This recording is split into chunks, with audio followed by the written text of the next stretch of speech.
পাকা চুল বা দাড়ি তুলে ফেলা কি ইসলাম ও বিজ্ঞানের দৃষ্টিতে সঠিক?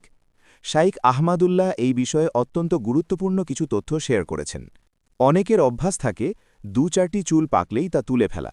তবে শাইখ আহমাদুল্লাহ জানান, নবী করিম সাল্লাল্লাহু আলাইহি ওয়াসাল্লাম এটি করতে নিষেধ করেছেন। তিরমিজি, আবু দাউদ ও নাসাইতে বর্ণিত একটি হাদিসে রসুল সাল্লাল্লাহু আলাইহি ওয়াসাল্লাম বলেছেন, তোমরা তোমাদের পাকা চুল বা দাড়ি উপড়ে ফেলো না, কারণ কিয়ামতের দিন এগুলো ঈমানদারের জন্য নূর বা জ্যোতি হিসেবে কাজ করবে। ইসলামের এই নির্দেশের পেছনে যে বৈজ্ঞানিক কারণ রয়েছে তাও এখন প্রমাণিত। টরন্টোর একজন ত্বক বিশেষজ্ঞের মতে, পাকা চুল তুলে ফেললে কোনো মুক্তি নেই, বরং সেই জায়গায় আবারও প্রাকৃতিক নিয়মেই সাদা চুলই গজাবে।